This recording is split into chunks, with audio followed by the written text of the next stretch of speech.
The stepmother forced the girl to clean the pool, and the reason shocked her millionaire father. If this story interests you, subscribe to our channel and tell us which city you're watching from. Let's begin. In the elegant neighborhood of Mayfair, London, Beatrice Miller started her morning like any other. A dedicated, ethical, pedagogical coordinator with a rare sensitivity for seeing beyond school reports, she was preparing for a home visit that had troubled her for weeks. The child in question was 7-year-old Sophia Davies. A brilliant student in the first few months of the year, Sophia had changed drastically. Smiles disappeared, colorful drawings gave way to sad figures, and absences from school became frequent.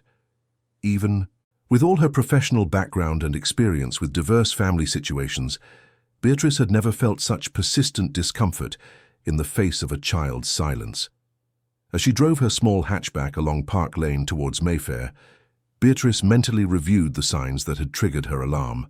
First, there were the drawings: large houses with small, isolated figures, empty swimming pools, cold colors. Then, her refusal to participate in recess games. Finally, her gaze. Sophia seemed constantly alert, like a startled bird. Beatrice parked her car and took a deep breath, tidying the documents in her folder. What was once mere intuition now seemed to scream in her head. Sophia lived in an imposing mansion on Greenland Street, surrounded by high walls and meticulously trimmed gardens. Her family was well known in the city. Gregory Davies, her father, was one of the most influential entrepreneurs in the technology sector, constantly on international trips representing his software company.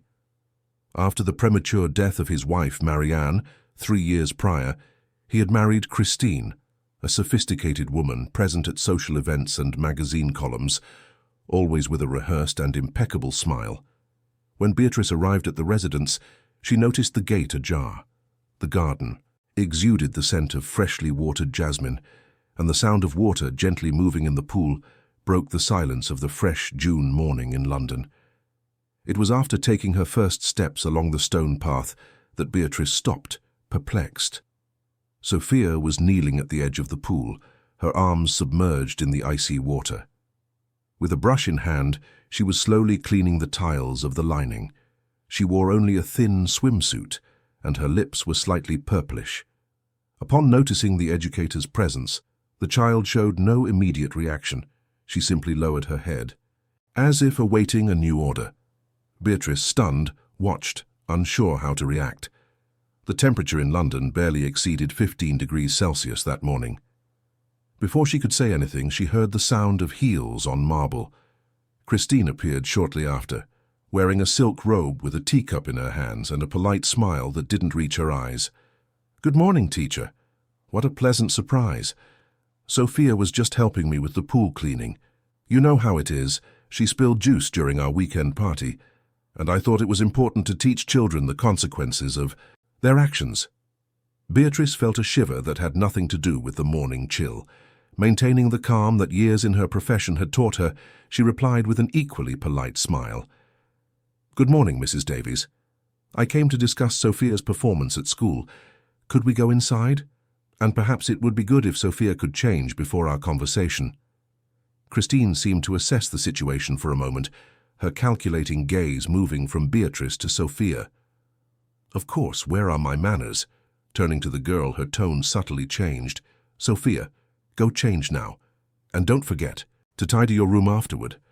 The teacher and I have matters to discuss." Sophia slowly stood up, trembling.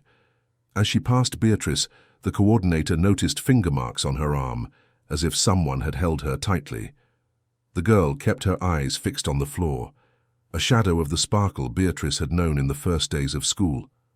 The Davies mansion was a spectacle of interior design.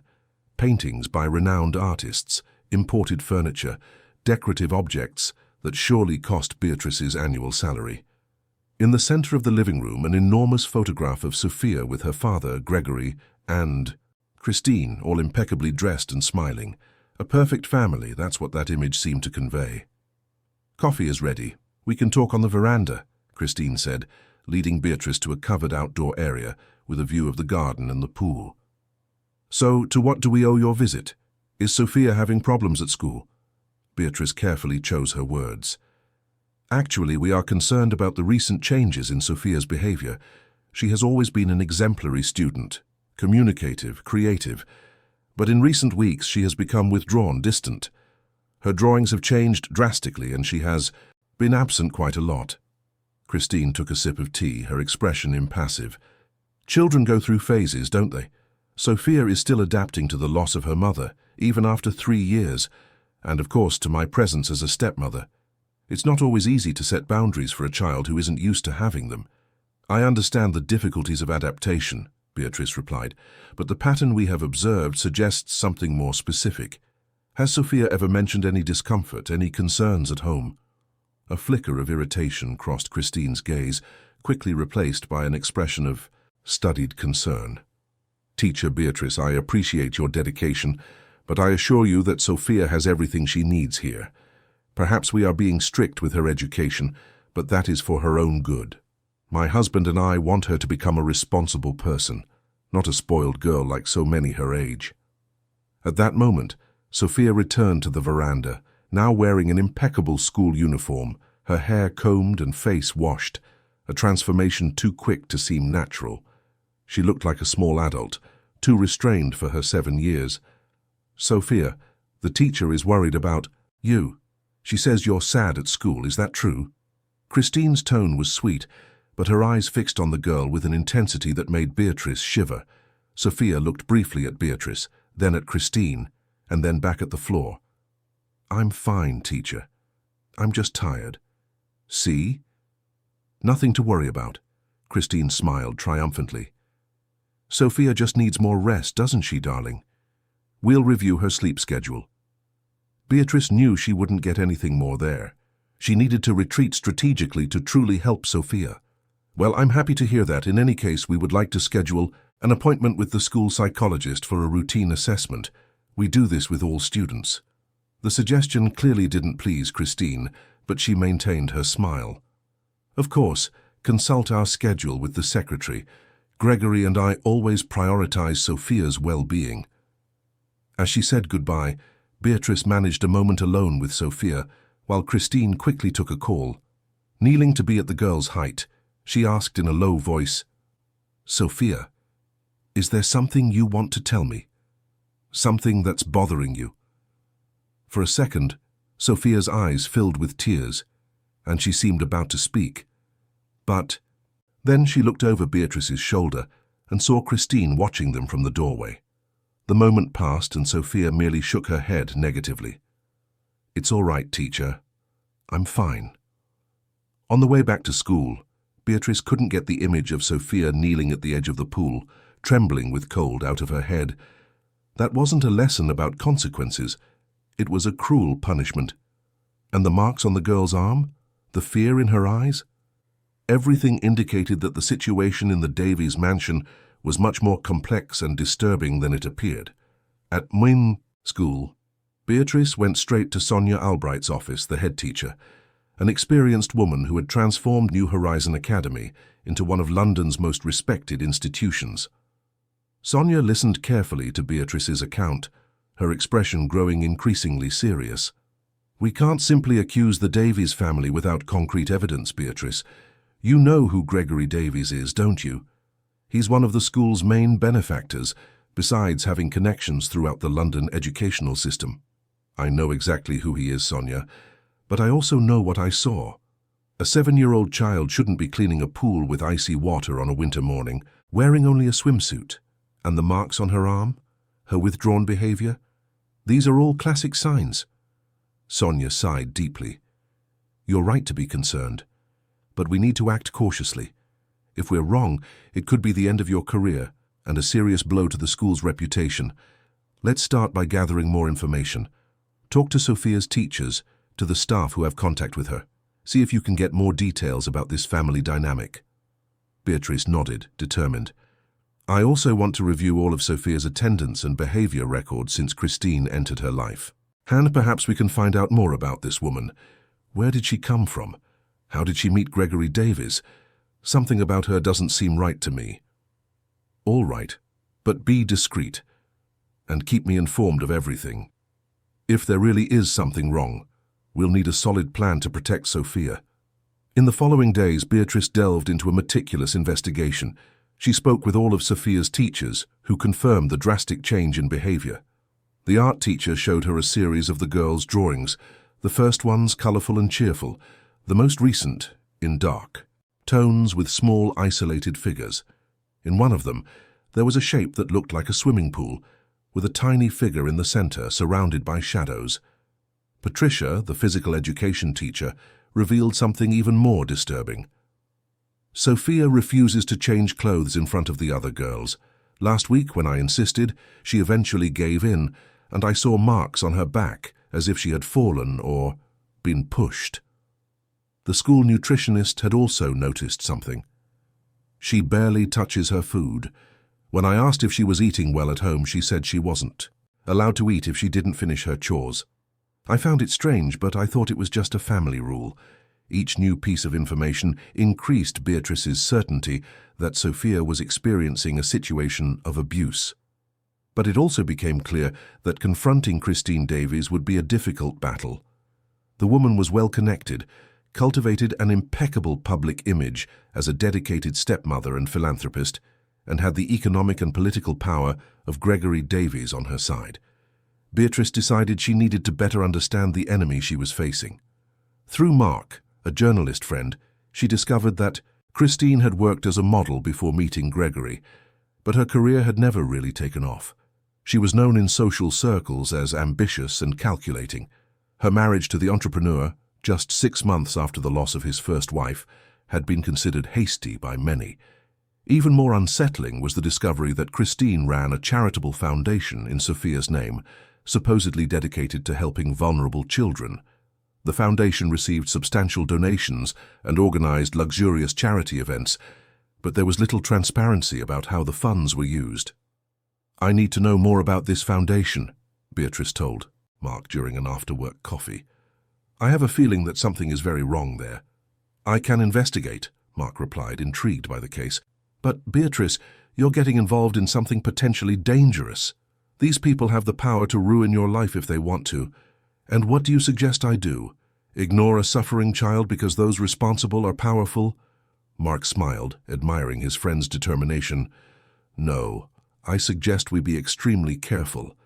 If we're going to confront someone like Christine Davies, we need to make sure our case is watertight." While Mark began his investigation into the foundation, Beatrice continued to observe Sophia at school. The girl was increasingly thin, and the dark circles under her eyes indicated sleepless nights. In a writing activity, Sophia wrote about a perfect day. Her text spoke of a picnic with her father, "without anyone to yell at me or send me to the pool for punishment." That seemingly innocent sentence confirmed Beatrice's suspicions. She needed to act more quickly. It was then that she learned, through the school secretary, that Gregory Davies would be out of the country for 2 weeks on a business trip. Sophia would be alone, with Christine for that entire time. Determined not to leave the girl helpless, Beatrice sought out child welfare services. There, she met Robert Fisher, an experienced counselor who listened carefully to her account. "We have to proceed with caution, Ms. Miller. The Davies family has a lot of influence, and we need more concrete evidence for an intervention. Physical marks, direct accounts from the child, witnesses to the abuse. And while we wait for this evidence, Sophia continues to suffer," Beatrice replied, frustrated. "Is there nothing we can do now? We can schedule an official home visit with the presence of a specialized psychologist. That would give us a more solid basis to assess the situation." Beatrice agreed to the visit, but she knew Christine would be prepared, just as she had been for her surprise visit. She needed someone who knew the house's routine, someone who had witnessed Christine's behavior when she wasn't playing her role as the perfect stepmother. That's how Beatrice decided to look for former employees of the mansion. Through contacts in the school community, she got the phone number for Mrs. Connie, a housekeeper who had worked for the Davies family until 2 months prior. Mrs. Connie was initially reluctant to speak. "I don't want trouble, miss. I need to work. I have a family to support." "I understand your apprehension, Mrs. Connie, but we are talking about a child's well-being. If you witnessed something that wasn't right, Please help me protect Sophia." After much hesitation, the woman began to speak. Her voice trembled as she recounted what she had seen at the Davies mansion. "Mrs. Christine, she's not what she seems when she has visitors. With little Sophia, it's different. She makes her work like a servant, not a child, cleaning the house, tidying the garden, even scrubbing the pool on her knees. And Mr. Davies, does he know about this? Oh, he's almost never home. And when he is, Mrs. Christine is all smiles, all affectionate with the girl. The master doesn't see what happens when he turns his back." Mrs. Connie revealed that she was fired after confronting Christine about Sophia's treatment. "She accused me of theft, imagine. Me, who worked honestly for 20 years, to be called a thief. But what really hurt me was leaving the girl there, alone with that woman." The former housekeeper recounted a particularly disturbing episode. "One night, little Sophia spilled some juice on the living room carpet. Nothing major, just a small accident. Mrs. Christine waited for Mr. Davies to leave for a meeting and then made the girl kneel and scrub that carpet until her hands were raw. Afterward, she even made her sleep in the back room without dinner, saying that spoiled children need to learn to serve." Beatrice felt her stomach churn with the account. "Would you have the courage to testify to this officially, Mrs. Connie?" The woman hesitated again, fear evident in her eyes. "I don't know. They could sue me, say I'm lying. I understand your fear, but think about Sophia. She has no one to defend her but us." Finally, Mrs. Connie agreed to give a written statement, although she still feared retaliation. "I have some photos too," she revealed, surprising Beatrice. "I took them with my phone, hidden. The girl cleaning the pool in the rain, with her lips purple from the cold. I took them because it didn't seem right to me, but I didn't know what to do with them." The photos were shocking. Sophia, visibly trembling under the fine rain, cleaning the pool tiles while Christine watched from the covered veranda, comfortably settled in a lounge chair with a glass of wine. Armed with Mrs. Connie's testimony and the photos, Beatrice returned to Child Welfare Services. Robert Fisher examined the material with a grave expression. "This changes everything. We have a basis for a more serious investigation now. I will contact the family court immediately." While the legal mechanisms moved slowly, Beatrice remained vigilant at school. Sophia seemed increasingly fragile and frightened. On a particularly cold morning, the girl arrived at school with her hair still damp and coughing persistently. The nurse confirmed. She had a high fever. "I need to call you home, Sophia. You can't stay at school like this," the nurse said. The panic in the child's eyes was immediate and undeniable. "No, please. Aunt Christine will be angry. She said I couldn't get sick this week because there's an important event." Beatrice quickly intervened. "It's all right, Sophia. No one will be angry with you for being sick. This happens to everyone." "You don't understand," Sophia whispered, tears streaming down her face. "She'll say I'm faking it. She'll punish me in the pool again." That confession, made in a moment of vulnerability, was the last straw. Beatrice would no longer wait for the system. She immediately called Robert Fisher. "We need to get Sophia out of that house now, today." "Beatrice, I understand your urgency, but there are legal procedures. She's sick with a high fever and she's afraid to go home. Isn't that enough evidence that something is very wrong? How much more proof do we need?" The silence on the other end of the line indicated that Robert was considering the situation. Finally, he conceded. "I'll get an emergency protection order. Take Sophia to the hospital. That'll document her health status. I'll meet you there." While Sophia was being examined at the hospital, Beatrice faced a furious call from Christine Davies. "Who do you think you are to take my stepdaughter to the hospital without my authorization? I'm contacting my lawyers this minute." "Sophia is under the temporary custody of Child Welfare Services, Mrs. Davies. I suggest you also contact the services for more information." The medical examination revealed not only incipient pneumonia, but also signs of mild malnutrition and several marks on Sophia's body consistent with physical abuse. The doctor, Dr. Paul Henderson, did not hesitate to document everything in detail and issue a strong report on the possible situation of ill treatment. Meanwhile, Mark had made alarming discoveries about the Sophia Davies Foundation. A large portion of the donations was diverted to Christine's personal accounts, who used the money to finance a luxurious lifestyle. The charity events were overpriced, and the supposed institutions helped by the foundation barely received crumbs of the amount raised. "She is using Sophia's name to illegally enrich herself," Mark concluded, handing Beatrice a folder with documents and evidence of financial irregularities. The case now had two fronts: the immediate protection of Sophia and the exposure of the foundation's frauds. Beatrice decided to focus on the first, while Mark, with his journalistic nose, prepared an investigative report on the second.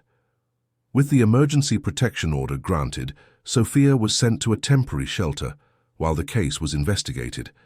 The girl, despite her illness and stress, seemed relieved to be away from Christine. "Will Aunt Beatrice stay with me?" Sophia asked, when she learned she wouldn't be returning to the mansion that day.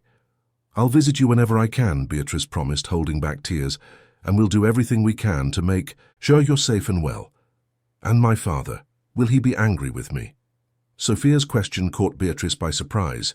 How to explain to a 7-year-old the complex situation she was in? How to talk about the father who, even unintentionally, had failed to protect her? "Your father will understand, Sophia. He wants what's best for you, I'm sure. When he returns from his trip, we'll talk to him, explain everything that happened." But Beatrice knew that the conversation with Gregory Davies wouldn't be easy. He was a proud man, accustomed to controlling all situations. Would he accept the idea that he had been deceived by Christine? That while he was traveling on business, his daughter was suffering in silence? The next day, the news exploded like a bomb. Heiress of technology empire under Child Welfare Services protection. The newspapers didn't mention names, protecting Sophia's identity, but for those who knew the Davies family, it was easy to connect the dots. Christine immediately mobilized her network of contacts, giving interviews in which she presented herself as the victim of a conspiracy. "I am devastated by these false accusations," she declared on a morning show, strategic tears streaming down her perfectly made-up face. "I love Sophia as if she were my own daughter. Everything I've ever done was for her well-being. This pedagogical coordinator has a heroine complex. She wants to promote herself at my family's expense." The school also began to face pressure. Sonia called Beatrice for an urgent meeting. "Christine Davies' lawyers are threatening to sue the school for defamation. The board of directors is in a panic. Several influential parents have already called expressing concern." "And what do they expect me to do, Sonia? Ignore what I saw, let Sophia return to that abusive environment?" The head teacher sighed, running her hand through her graying hair. "No, of course not, but we need to be careful with the next steps. If we lose this battle, not only will Sophia return to the same situation, but we will lose credibility to help other children in the future." Beatrice agreed, understanding the delicacy of the situation. "The medical report is compelling, and we have Mrs. Connie's testimony in addition to the photographs. Isn't all that enough?" "For child welfare services, yes. But in court, with the best lawyers money can buy, Christine will claim the marks were from normal childhood accidents, that the pneumonia was an unfortunate coincidence, that the housekeeper is resentful for having been fired." It was a realistic and disheartening analysis. Beatrice realized they needed more. They needed someone from within the Davies' inner circle. That's when she remembered Julia, Gregory's personal assistant. Julia Anderson had worked for Gregory Davies for over 10 years. She was a discreet, efficient, loyal woman. Beatrice knew her from parent-teacher meetings when Gregory couldn't attend and sent Julia in his place. She had always shown genuine concern for Sophia. Determined, Beatrice sent a message. "Julia, I need to talk to you about Sophia. It's urgent and confidential." The reply came only the next day, a simple, "The London Coffee House, 6 p.m. Come alone." The London Coffee House was a few blocks from the school, a small, cosy place far from the bustling circuit frequented by London's elite. Beatrice arrived a few minutes before the agreed time, choosing a table at the back, partially hidden by a plant divider. Julia appeared punctually, looking tired and tense. She wore simple clothes, without the elegant suits she wore for work, as if trying to go unnoticed. "Thank you for coming," Beatrice began after they both ordered coffee. I don't have much time, Julia replied, looking nervously around, and I need this conversation to have never happened. Understood? I'm risking my job, my career. Absolutely. What interests me is only Sophia's well-being. Julia took a deep breath. I know why Sophia is under protection, and I know you're right about Christine. That confirmation, coming from someone so close to the family, was both a relief and a shock for Beatrice. Did you witness anything? Do you have proof? Directly witness? No, Christine is very careful when I'm around, but I saw the results. Julia opened her bag and took out an envelope. These are copies of emails Christine sent to her personal assistant, Vanessa. They reveal a lot about how she truly treated Sophia when Gregory wasn't present. Beatrice examined the printed emails. They were shocking in their casual cruelty. In one of them, Christine wrote, "Cancel Sophia's outing on Sunday. She broke one of my imported vases and needs to learn that actions have consequences. I'll make her reorganize the entire basement. If Gregory asks, say she wasn't feeling well." Another email was even more explicit. "The housekeeper is complaining that Sophia is taking too long to clean the pool. Tell her the girl needs to learn to be useful, not a spoiled princess. And remind her that if she mentions this to Gregory, there will be consequences." "How did you get this?" Beatrice asked, astonished. "I have access to the company's email server for professional reasons. Vanessa uses the corporate email for personal matters against company policies. I found these by accident when I was looking for old documents for a project." Julia hesitated before continuing. "There's more. I have records of suspicious transfers from the Sophia Davies Foundation, large sums directed to shell companies that, curiously, have a connection to Christine's past. She is using Sophia's image and Gregory's name for illicit enrichment." "This confirms what we already suspected," Beatrice said, thinking of Mark's discoveries. "Julia, would you be willing to present this evidence officially? It would be crucial for the case." The assistant paled. I don't know. Gregory has trusted me for so many years. He would be devastated to find out I investigated his wife behind his back. Think about Sophia. She is the biggest victim in this story, and think about Gregory himself. Doesn't he deserve to know the truth about the woman he married? About how she treats his daughter when he isn't looking? Julia seemed to ponder deeply, the conflict evident on her face. "Gregory returns from his trip the day after tomorrow. Let me speak with him first, alone. If he doesn't believe me, if he chooses to side with Christine even with this evidence, then I will consider testifying officially." It wasn't the commitment Beatrice expected, but she understood Julia's delicate position. "All right, but time is crucial. The longer Sophia stays in the shelter, the more traumatic it will be for her. And the more time Christine has to build her defense, the harder it will be to permanently protect Sophia." They said goodbye with a promise to speak after Julia's conversation with Gregory. Beatrice left the coffee shop with mixed feelings. The evidence was stronger now, but it still depended on Gregory Davies' reaction. Meanwhile, at the shelter, Sophia began to show signs of physical improvement. Her pneumonia responded well to medication, and regular meals brought some color back to her pale cheeks. Emotionally, however, the girl was still fragile. She spent hours drawing in silence, refused to talk about the house or Christine, and constantly asked about her father. "When is my father coming back? Does he know I'm here? Is he angry with me?" Beatrice visited Sophia daily, bringing books, art supplies, and the affection the girl so desperately needed. "Your father will be back soon, Sophia, and he's not angry with you. None of this is your fault." The shelter's psychologist, Dr. Felicity, conducted several sessions with Sophia, using techniques appropriate for a child her age. Slowly, Sophia began to reveal more about her life in the mansion. "Aunt Christine says I'm a bad girl, that my father only travels so much because of me, because he doesn't like to be near me. She says Mommy got sick because of me too." Those words broke Beatrice's heart. It was psychological manipulation of the worst kind, designed to make Sophia feel guilty and deserving of ill treatment. "Sophia, that's not true. Your father travels for work because that's his job. Your mother got sick because people get sick sometimes, not because of a child. You are a wonderful, intelligent, and good girl. None of this is your fault." The girl looked at Beatrice with eyes full of tears. "Really true? Really true? And I'm sure your father would say the same." On the day marked for Gregory's return, Beatrice was nervous. Everything depended on how he would react to Julia's revelations. Would he be able to accept the truth about Christine, or would his pride, combined with his wife's manipulation, prevent him from seeing what was happening under his own roof? The answer came in the form of a call from Julia on the evening of that same day. Her voice was choked, trembling.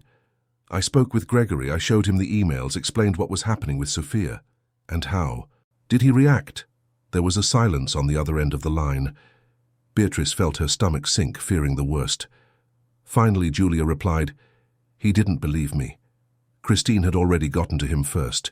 She told a story about how you have a fixation on Sophia, how you invented accusations to try and separate her from the family. She said the photos and testimonies were forged, that Mrs. Connie was resentful, that the doctors exaggerated the reports. And he believed all that, even with the emails. Christine said the emails were taken out of context, that they were about other situations. And she insinuated that I have feelings for Gregory, that I made it all up out of jealousy of her." Beatrice closed her eyes, feeling the weight of defeat. "And what happens now?" "Gregory put me on indefinite administrative leave. He practically fired me without saying the words. He's furious, Beatrice. He's going to fight with everything he has to regain custody of Sophia and destroy anyone who tries to stop him." It was the worst possible scenario. With Gregory siding with Christine, the battle would be even harder. It wasn't just Christine that Sophia would have to face now, but also the feeling of betrayal by her own father. "I'm so sorry, Julia. I know how much this cost you." "Don't be. I did what was right, and I'll continue to do so." Julia's voice gained firmness. "Tell me what you need for the process. I'm willing to testify officially now. I have more documents, call records, everything that can help Sophia." That decision was courageous. Julia was sacrificing her career, her reputation, possibly even her financial security, to protect Sophia.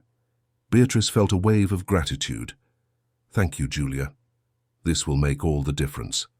I'll put you in contact with Child Welfare Services and the lawyer handling the case."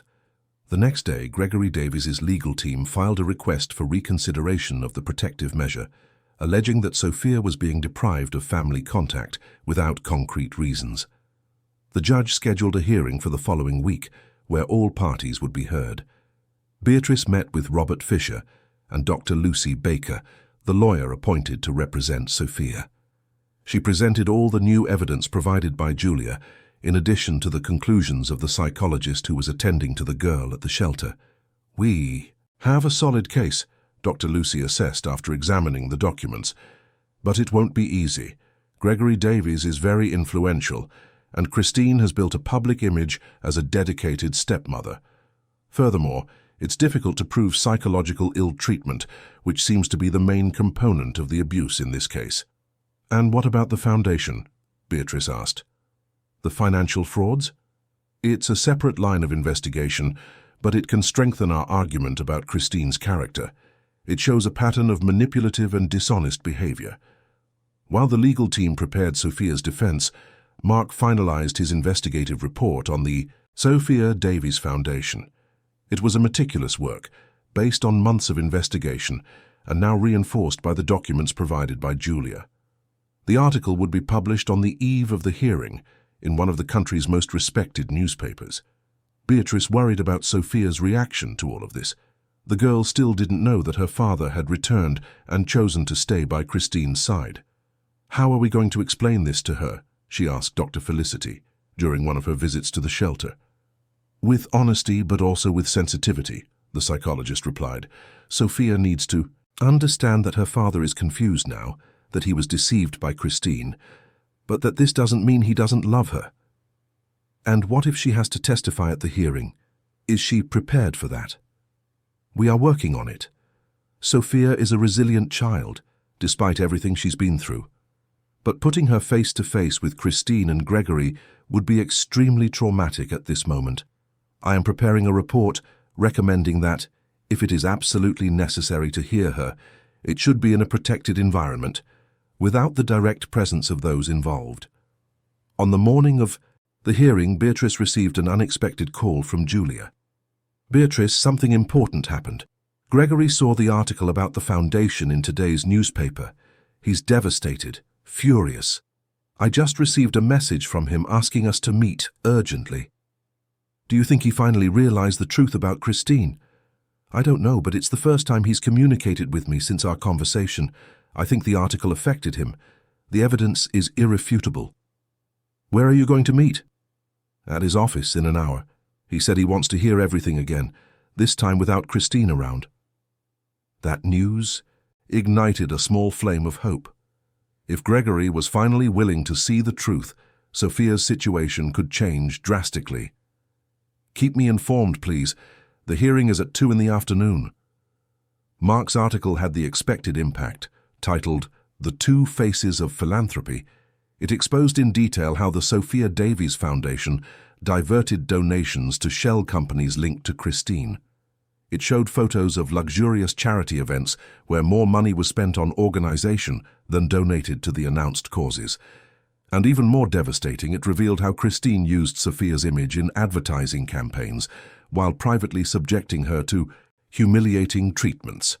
Beatrice arrived at the Family Justice Center an hour before the scheduled hearing. She met with Dr. Lucy and Robert for the final arrangements.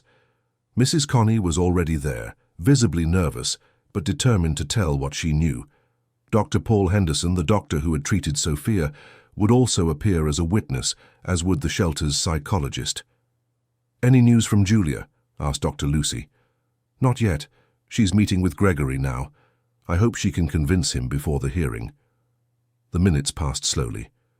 Beatrice checked her phone every instant, waiting for news from Julia. The lobby of the Family Justice Center began to fill.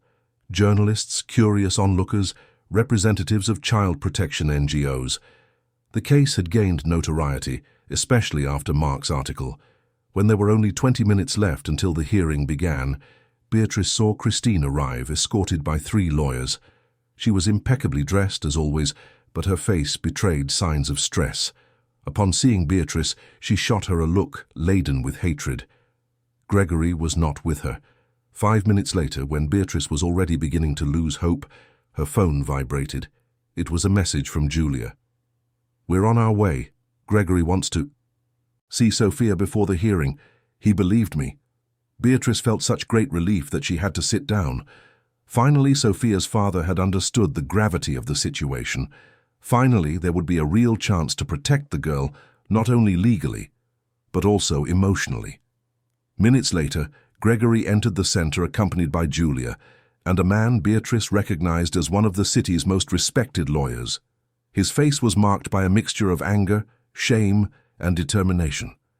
Upon seeing Christine, he paused for a moment, his eyes fixed on the woman who had deceived him for so long. She took a step towards him, a rehearsed smile on her lips, but stopped when she perceived his expression. Gregory turned his back on her and walked directly to Beatrice. "Where is my daughter? I need to see her before the hearing. I need to ask for her forgiveness." Those words, spoken with a voice choked with sincere emotion, confirmed to Beatrice that the battle was gaining a crucial ally. Sophia would finally have her father back, not just physically, but truly present and conscious. "She's in a protected room with the psychologist. I'll check if it's possible for you to see her now."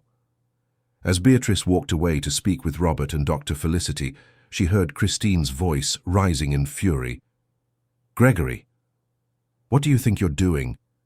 Are you believing these absurd lies? After everything I've done for you and Sophia?" Gregory's response was clear and cutting. "It's over, Christine. I saw the emails. I saw the Foundation's documents. I spoke with people who witnessed how you treated my daughter when I wasn't looking. There's nothing left to say between us." Christine's face contorted in a mixture of rage and despair. "You'll regret this. I'll destroy you, your company, everything you've built." Gregory merely shook his head, tired. "Try. But know that I will do everything in my power to ensure you never get near my daughter again." The altercation was interrupted by court officers who asked everyone to proceed to the courtroom. The moment of truth had arrived. Sophia, in her innocence and vulnerability, had united unlikely people in a common mission to protect her and ensure that justice was done. Beatrice knew there would still be battles ahead. Sophia's trauma wouldn't disappear overnight. Trust in her father would need to be rebuilt. Emotional scars would take time to heal, but the most important thing was now guaranteed. Sophia would not return to Christine's hands. She would have a chance to recover her childhood, her joy, her capacity to trust and love. As she walked to the courtroom, Beatrice reflected on the journey that had begun with a simple home visit. An intuition, a persistent discomfort in the face of a child's silence. How many other Sophias existed, suffering in silence behind high walls and impeccable facades? How many other children needed someone to notice their sad drawings, their frightened gazes, their unexplained absences? The courtroom was silent when Judge Dr. Richard Monroe entered. A middle-aged man with a severe expression, known for his intransigence when it came to the well-being of children. Beatrice felt slightly comforted by this. This would not be a judge easily impressed by the Davies' power or influence. Sophia would not be present during most of the hearing, a decision made to protect her from further trauma.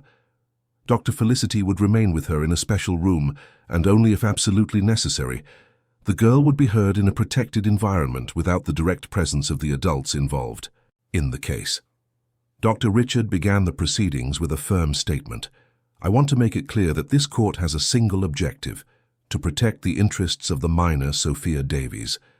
We are not here to satisfy egos, avenge grievances, or protect reputations. Any attempt to turn this hearing into a spectacle will be immediately contained. Christine's lawyers seemed uncomfortable. Clearly they had prepared a strategy based on intimidation and media spectacle, and the judge had just disarmed them. Dr. Lucy presented the case with clinical objectivity, detailing the evidence collected. Sophia's medical report, the testimonies of Mrs. Connie and other employees, the photographs, the school records showing the child's change in behavior, and the emails between Christine and her assistant. One by one, the witnesses were called. Mrs. Connie, though nervous, remained firm in her testimony, describing in disturbing detail how Christine treated Sophia when there were no witnesses around. The little girl was trembling with cold, Your Honor, cleaning that pool with a toothbrush, in the rain, and the madam there on the veranda drinking wine saying that spoiled children needed to learn the value of things. Dr. Paul Henderson presented his medical report with the authority of someone who had testified in hundreds of similar cases. Sophia showed clear signs of chronic psychological stress, in addition to mild malnutrition, and marks consistent with physical restraint. The pneumonia she developed is consistent with prolonged exposure to cold, especially considering her already weakened physical condition. Dr. Felicity described the sessions with Sophia, explaining how the girl had gradually revealed the treatment she was subjected to. Sophia was conditioned to believe she deserved punishment. She internalized the idea that she was bad and difficult, and that deprivations and humiliations were natural consequences of her own behavior. This is a classic pattern of psychological abuse. When it was Julia's turn to testify, the room grew even tenser. Her position as Gregory's trusted assistant for so many years gave special weight to her testimony. I noticed something was wrong when Sophia started getting nervous in my presence, Julia explained. She used to like it when I visited. We'd bring games, books. But after Christine entered their lives, Sophia changed. She became quiet, scared. When I asked what was wrong, she replied that she couldn't play anymore because she had chores to do. Julia then detailed how she discovered the incriminating emails and the suspicious transfers from the foundation. Christine used Sophia's name to raise millions, but the girl lived in an environment of fear and emotional deprivation. It was a cruel facade. Christine's defense tried to disqualify the witnesses, suggesting that Mrs. Connie was resentful for having been fired, that Julia had personal motives to harm Christine, that the doctors and psychologists had exaggerated their assessments. But their arguments sounded hollow in the face of the compelling evidence. When Gregory was called, the entire room seemed to hold its breath. The entrepreneur, normally confident and articulate, looked distraught. He spoke in a low voice laden with guilt. "I failed my daughter," he began. "I was so busy building an empire, so focused on ensuring Sophia had financial security after losing her mother, that I didn't realize she was also losing her father. I left her in the hands of someone who promised to love her as I loved her, and I didn't verify if that promise was being kept." Gregory then described how, after the death of his first wife, he had immersed himself in work as a way to cope with the pain. Christine appeared like a ray of hope. She offered stability, structure, seemed genuinely interested in creating a home for Sophia. I wanted to believe her. I needed to believe. Christine's defense tried to interrupt, alleging that Gregory was being manipulated by Beatrice and Julia, but the judge did not allow it.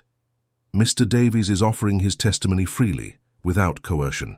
Continue, sir." Gregory then spoke about the moment he finally accepted the truth.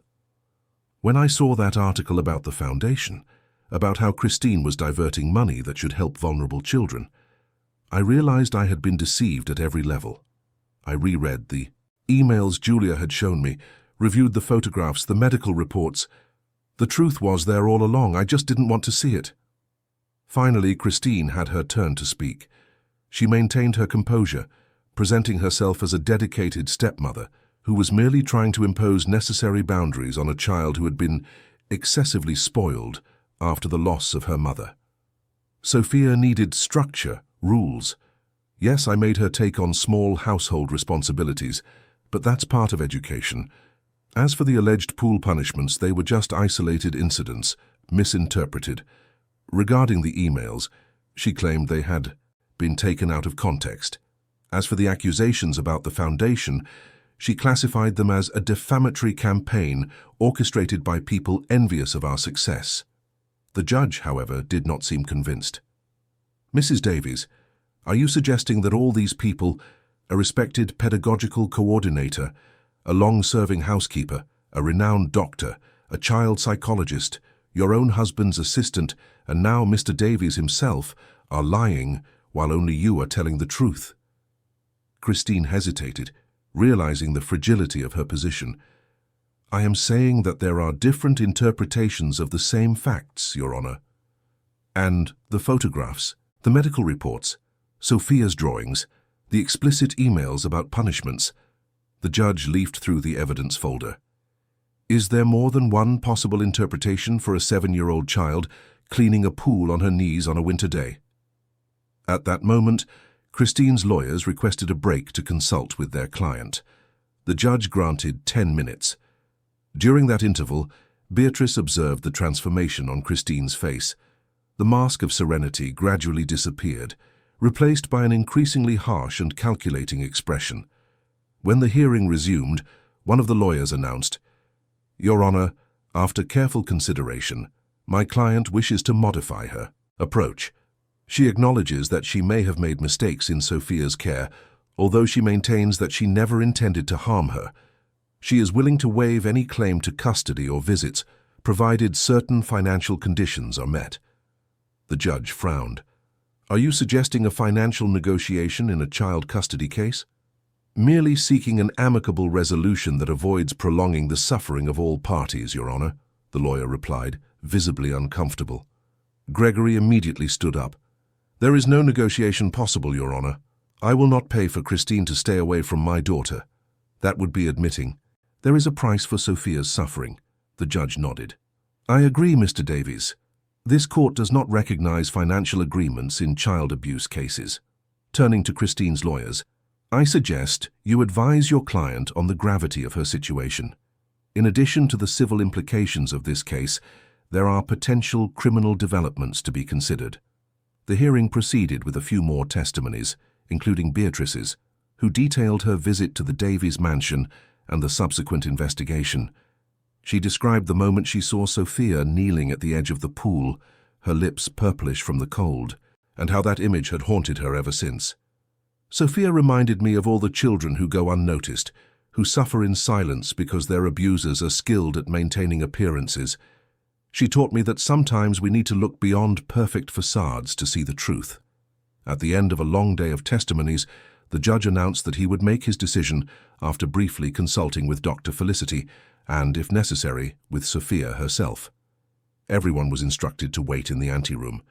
Beatrice sat beside Robert and Dr. Lucy, physically and emotionally exhausted. On the other side of the room, Gregory spoke in a low voice with his lawyer, occasionally casting hateful glances towards Christine, who remained isolated with her legal team, now visibly less confident. It was at this moment that Mark discreetly entered the anteroom, approaching Beatrice. "The article had an even greater impact than we expected," he whispered.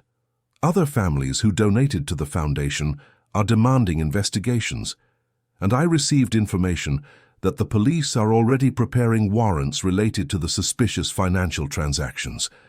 Beatrice nodded, feeling vindicated but without real satisfaction. The true objective had always been to protect Sophia, not to punish Christine. Justice for the girl would come first.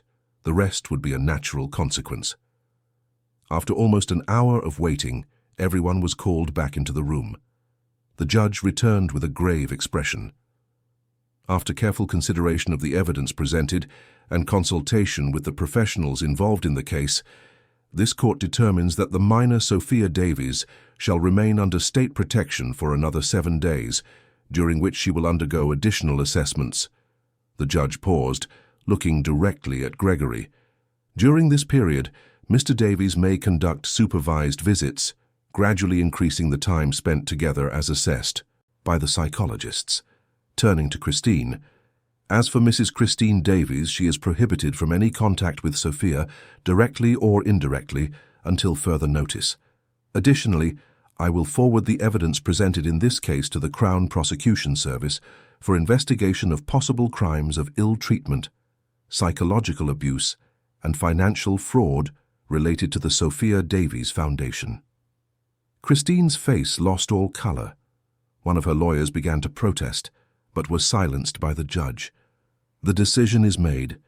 This court will reconvene in 7 days to determine Sophia's permanent custody, based on the assessments carried out during this period."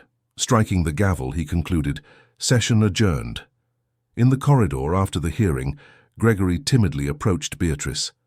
"I don't know how to thank you for what you did for Sophia, for seeing what I, as a father, should have seen." Beatrice remained professional but welcoming. "You don't need to thank me. I just did my job, what anyone should do when they notice a child in danger. Even so, if it weren't for your persistence, Sophia would still be—" He couldn't complete the sentence, emotion blocking his voice. "The important thing now is to look forward," Beatrice said. "Sophia will need a lot of your support, your presence. She went through a traumatic experience, and her trust was deeply shaken. Rebuilding that will take time and patience."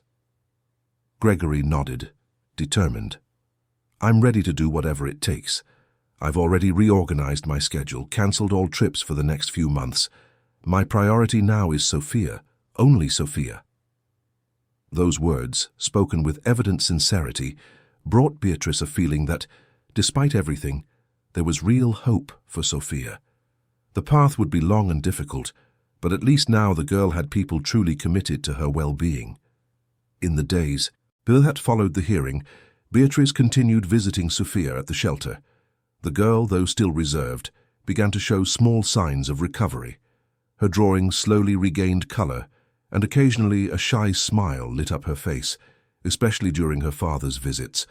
Gregory, in turn, seemed determined to make up for lost time. He always arrived with books or small gifts, but primarily offered Sophia what she needed most: presence, attention, listening.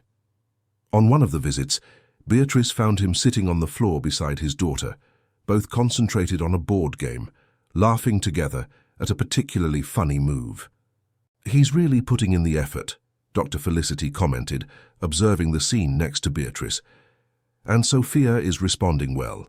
Their relationship has a solid foundation, despite the period of estrangement. This will greatly facilitate her recovery."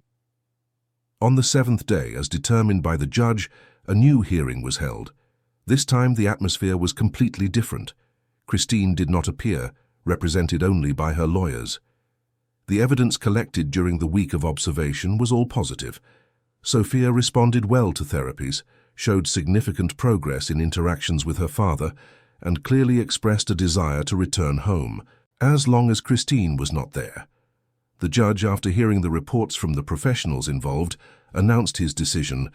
This court grants full custody of Sophia Davies to her father, Mr. Gregory Davies, on the condition that he continues to provide the necessary psychological support and keeps the minor away from potentially traumatic situations, including any contact with Mrs. Christine Davies. For Beatrice, who was attentively following alongside Robert, that moment represented the conclusion of an intense and emotionally exhausting but deeply gratifying journey.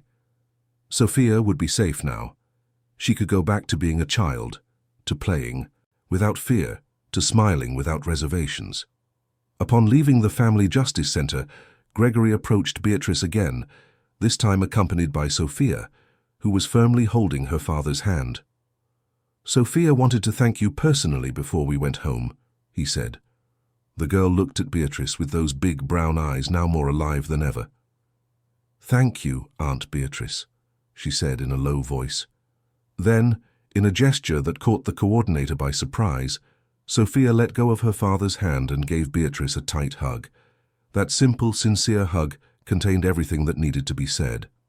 The gratitude of a child who had recovered her childhood, the promise of a brighter future, the confirmation that the entire struggle had been worthwhile.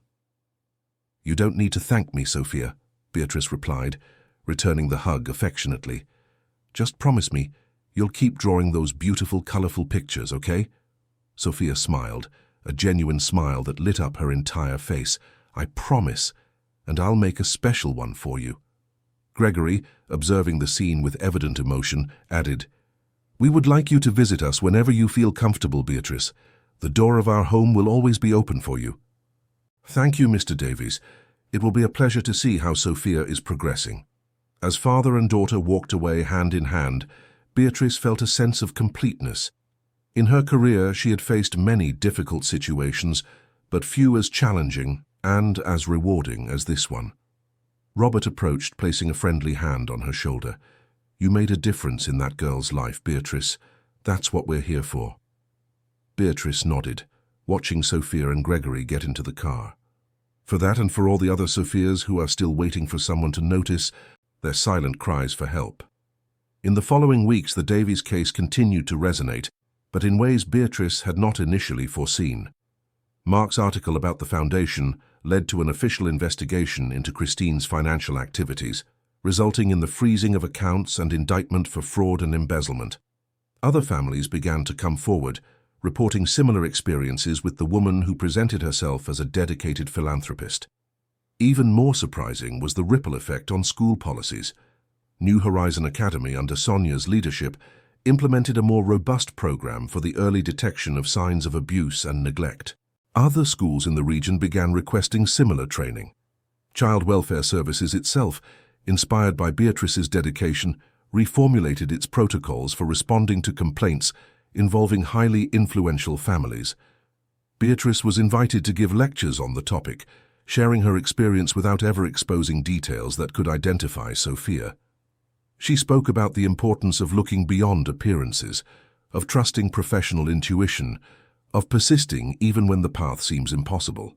At one of these lectures, a young teacher raised her hand during the question session. "How do we know when we should interfere? How do we distinguish between strict discipline and actual abuse?" Beatrice reflected for a moment before answering, "There is a clear line between discipline and abuse. Discipline aims to teach, protect, prepare the child for life. It is based on respect and love. Abuse aims to control, humiliate, subjugate. It is based on fear and power. When you see a child whose eyes have lost their sparkle, whose behavior has changed drastically, who seems constantly alert and fearful, trust your intuition. Investigate, ask, observe. And above all, don't look the other way thinking it's not your problem. Because it is. Every child is everyone's responsibility." Those words summarized the most important lesson Sophia's case had taught her. A child's protection cannot depend on their social status or the power of their abusers. It requires courage, determination, and the unwavering conviction that every child deserves safety, respect, and the chance to simply be a child.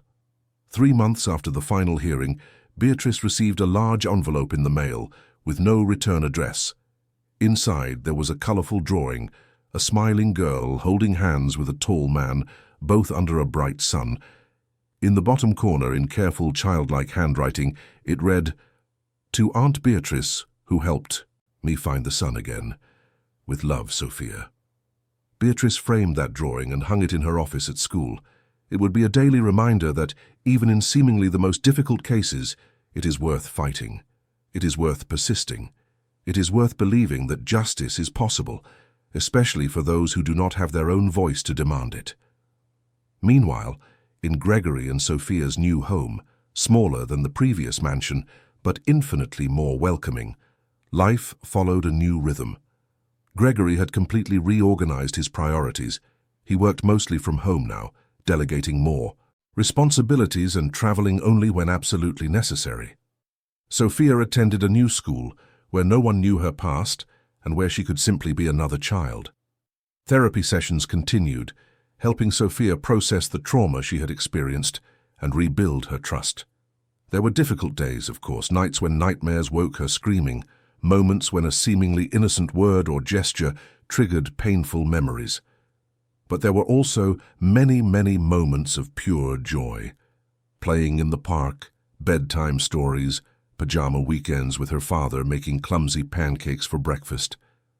Slowly, Sophia regained not only her childhood, but also her ability to trust, to love, to feel safe in the world. And that, more than any punishment for Christine, more than any institutional reform, was the true victory. One Sunday afternoon, approximately 6 months after the end of the process, Beatrice answered the phone at her home and heard Gregory's voice on the other end. "Beatrice, it's Gregory Davies. We're having a small celebration for Sophia's birthday next Saturday. Nothing formal, just people who are really important to her. She would really like you to come." Beatrice smiled, touched by the invitation. "I'd love to, Gregory. Thank you for thinking of me." Actually, it was her idea. She said she wanted to show you how happy she is now and how she's gone back to drawing all the colors of the rainbow. On Saturday, upon arriving at Gregory and Sophia's house, Beatrice was greeted by the birthday girl herself, who ran to hug her with an energy that completely contrasted with the frightened and withdrawn child of months ago. "Aunt Beatrice, come see my new room. I chose the colors myself. And there's a bookshelf full of books and a table just for drawing and—" Sophia talked non-stop, dragging Beatrice by the hand, eager to show her little personal kingdom.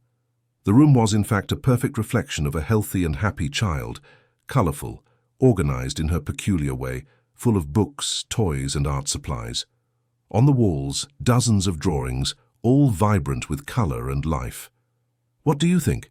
Isn't it the coolest room in the world?" Sophia asked, her eyes sparkling with excitement. "It's absolutely perfect," Beatrice replied sincerely. "Daddy said I can decorate it however I want, and that I don't have to clean every day, just tidy up a little so it doesn't get too messy. And look," Sophia ran to the window, "you can see the park from here. We go there every Sunday for ice cream." That childlike animation, that excitement with small everyday joys, that's exactly how it should be. It was Sophia's right, the right of every child. The party was simple and welcoming. Besides Beatrice, some new school friends were present. Julia, who now worked for another company but maintained close contact with Gregory and Sophia, Mark, and some family members. There were no excesses or ostentation, just what was needed to celebrate the 8th birthday of a girl who finally could enjoy a normal childhood.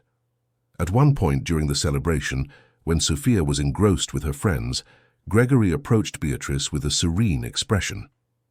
"You know, sometimes I still wake up in the middle of the night, thinking about how I could have been so blind, how I didn't notice what was happening right under my nose. Self-recrimination doesn't help, Gregory. The important thing is that you realized in time, and now you're doing everything right. Thanks to you."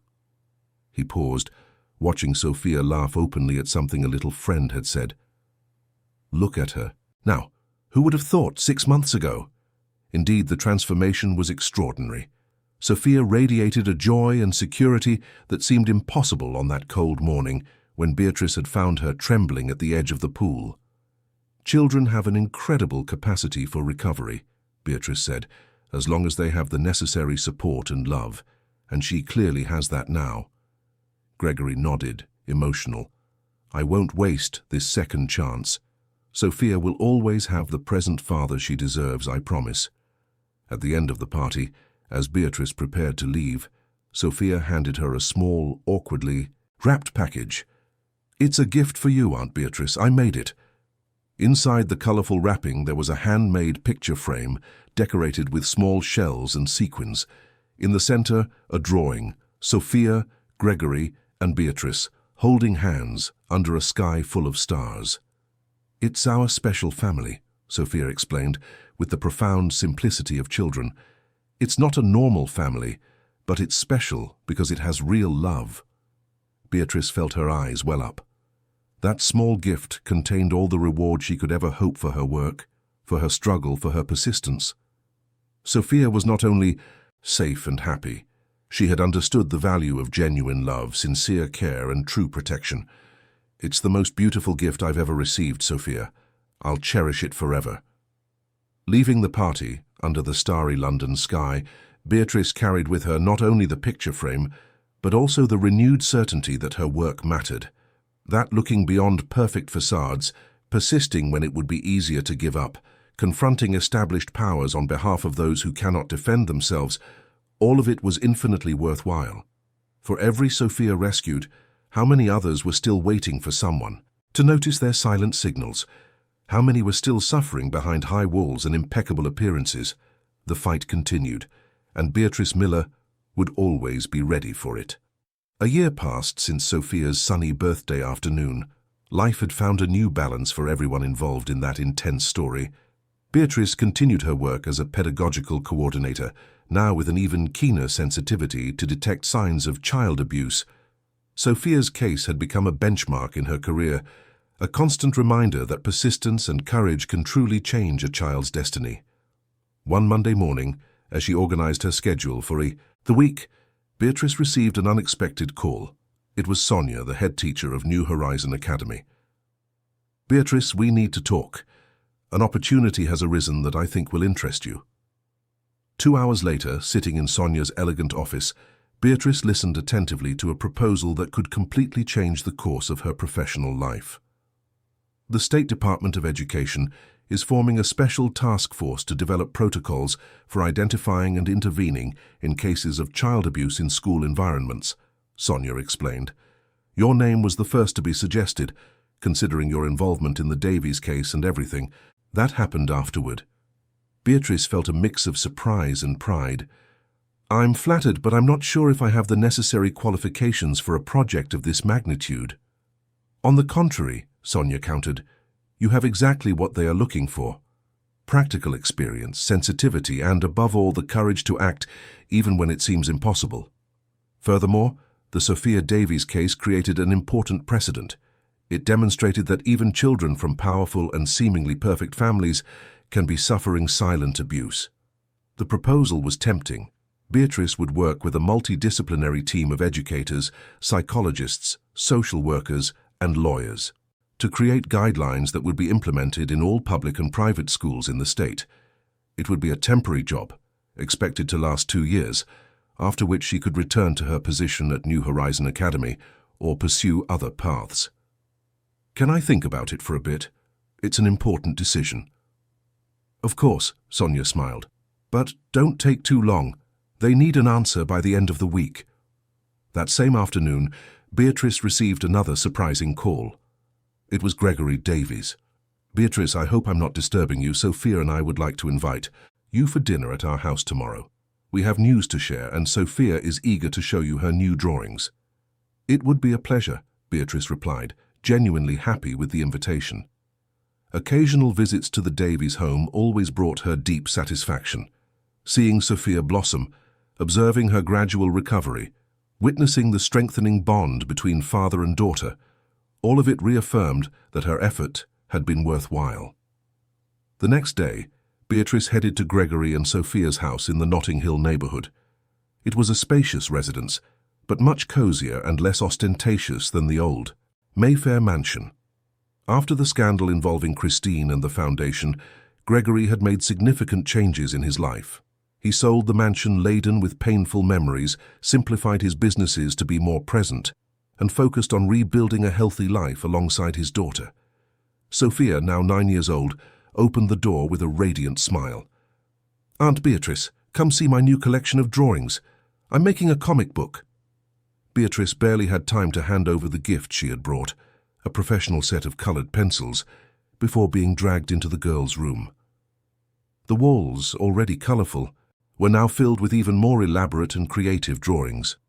On a table specially set up for her artistic projects, Sophia had arranged several sheets that, together, formed a visual narrative.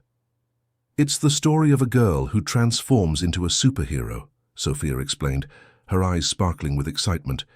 "She helps other children who are sad or having problems. Look, in this part, she's saving a girl who's alone in the rain." Beatrice observed the drawings carefully. Even without training in child psychology, she could perceive how Sophia was processing her own experiences through art.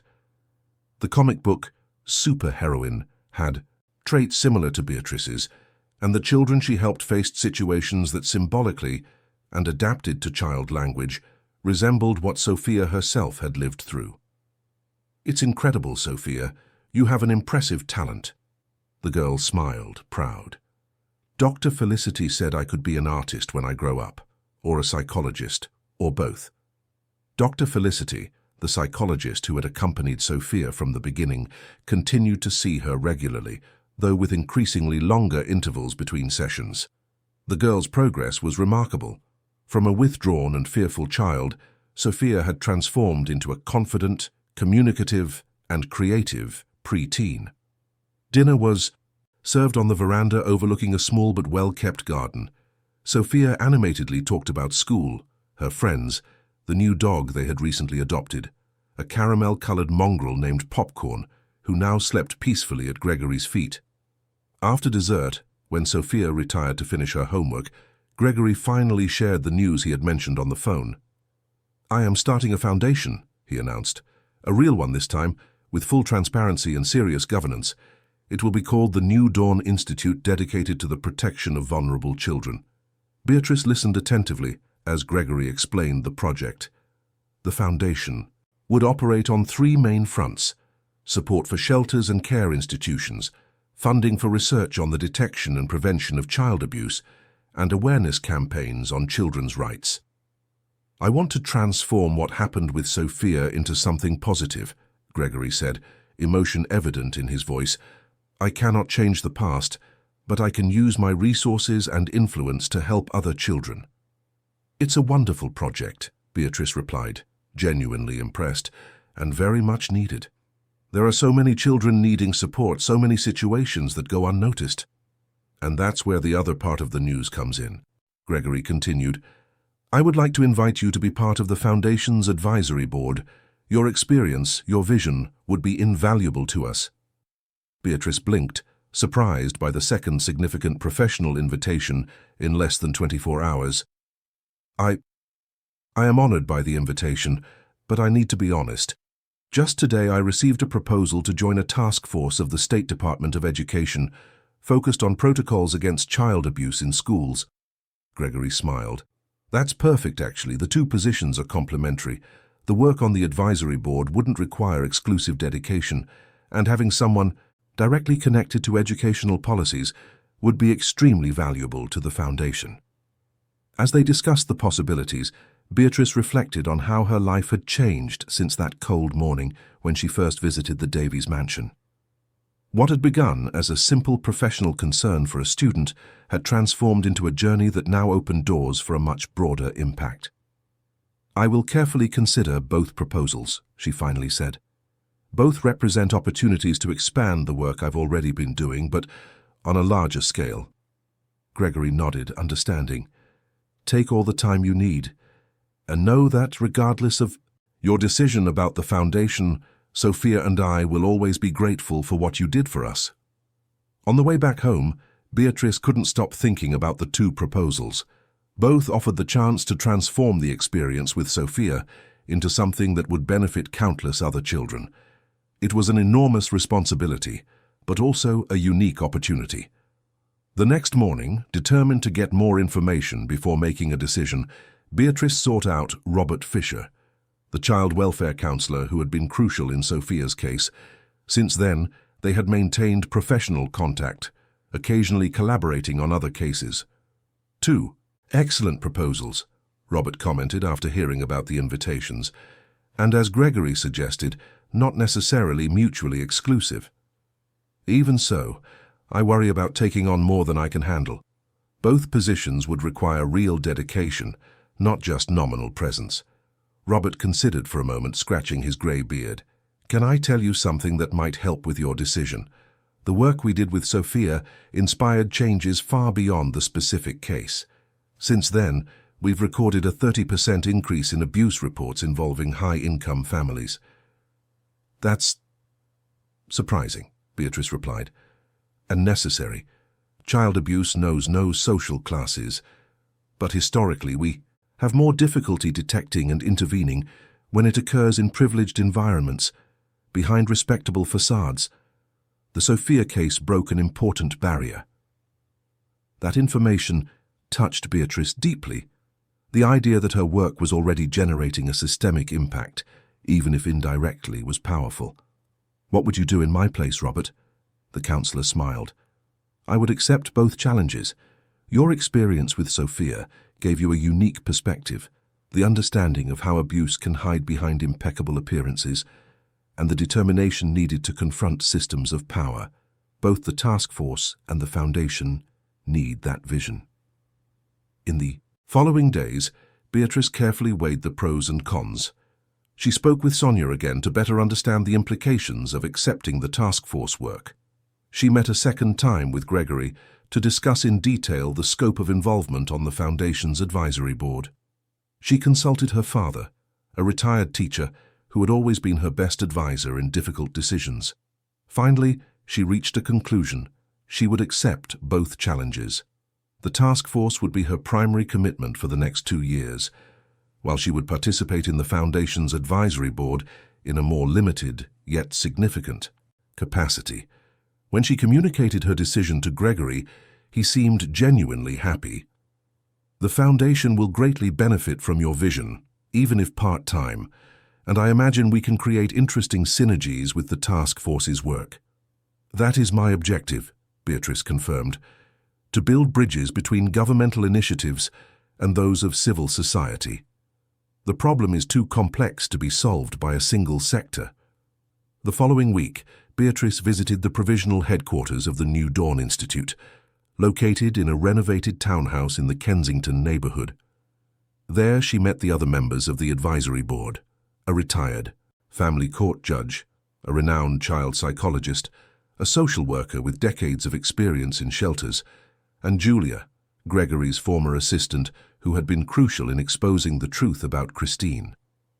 It's impressive what has already been achieved in such a short time, Beatrice commented as Gregory guided her through the townhouse.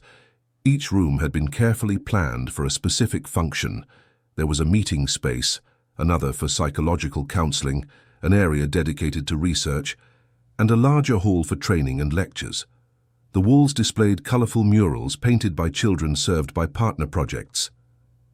We are still at the beginning, Gregory explained, but we have already established partnerships with 5 shelters in the Greater London area. We are implementing programs for psychological support, academic tutoring, and artistic activities. The first board meeting was productive and moving. Each member brought a unique perspective on the problem of violence against children, and all shared a commitment to making a difference. They discussed immediate action plans and long-term strategies. They defined as priorities direct support for existing institutions, the training of professionals to identify and deal with abuse cases, and the creation of awareness campaigns. The distinguishing feature of this foundation, explained Dr. Helen Bright, the retired judge, is that we are approaching the problem holistically. It's not enough to rescue children from abusive situations. We need to change the culture that allows abuse to happen and remain invisible. Julia, who now held the position of executive director of the foundation, added, "And we are also focusing on an often neglected aspect, abuse that occurs in socio-economically privileged families. As we saw in Sophia's case, appearances can be deceiving, and children from all social classes are vulnerable." At the end of the meeting, as everyone was preparing to leave, Gregory made an unexpected announcement. "Before we conclude, I'd like to share something personal.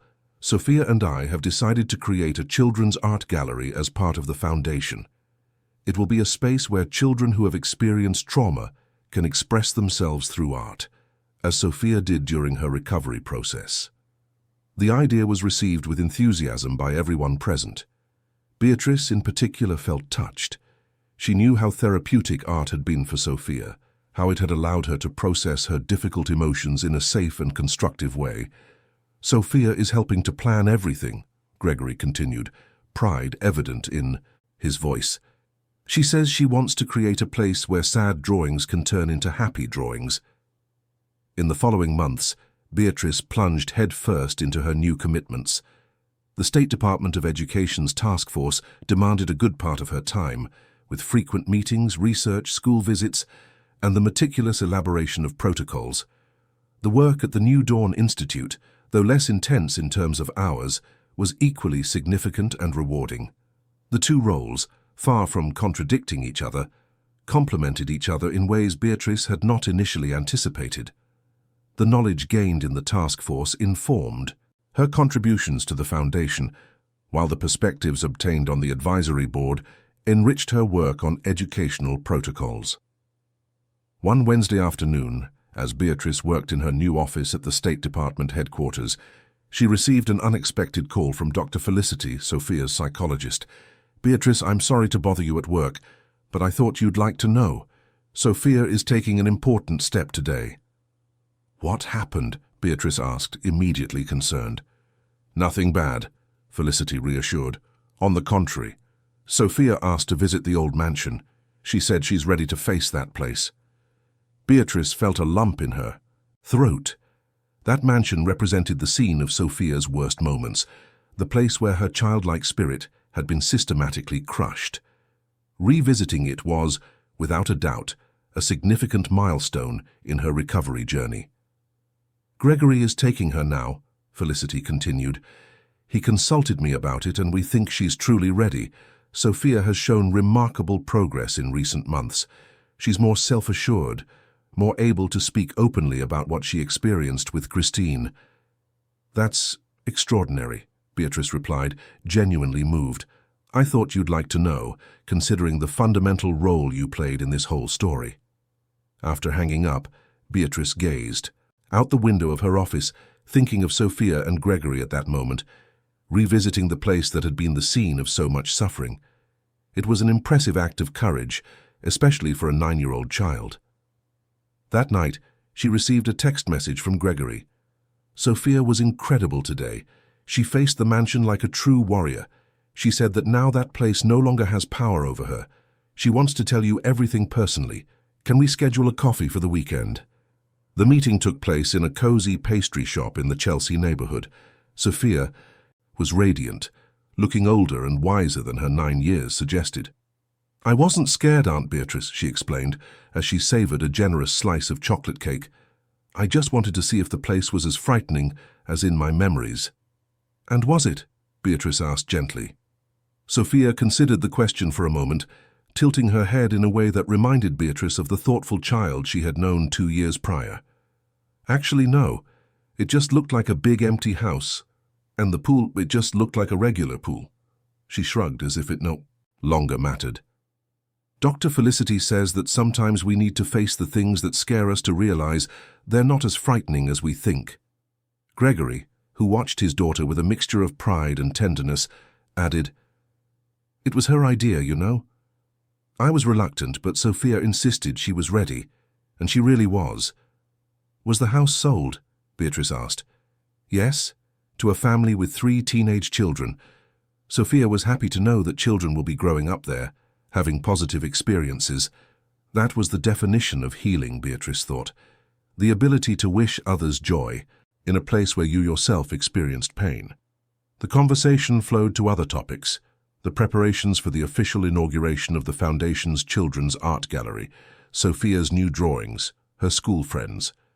It was a normal, cheerful conversation, without the shadow of trauma that had for so long hung over them. While Sophia was distracted with a game on her tablet, Gregory took the opportunity to update Beatrice on another matter. "I learned that Christine was formally indicted by the Crown Prosecution Service. The case concerning the Sophia Davies Foundation has finally progressed." Beatrice nodded. She knew, through contacts in the judicial system, that the case was progressing, albeit slowly. "How do you feel about it?" Gregory sighed, running his hand through his now slightly graying hair at the temples. "Honestly, relieved. Not because of what might happen to Christine, that doesn't change the past, but because it represents closure, and because it sets an important precedent." "What do you mean?" "People like Christine believe they are above the law, that their money and connections will protect them from any consequences. When they see someone in a similar position being held accountable, it shakes that conviction.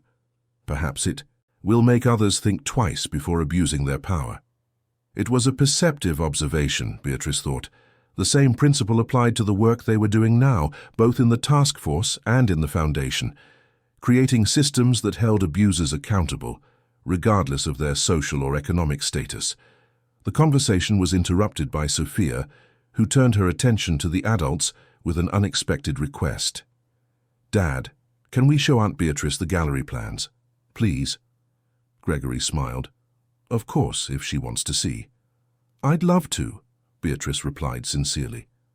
Sophia took a colorful folder from her backpack and spread several drawings and diagrams on the table. The level of detail and planning for a child her age was impressive.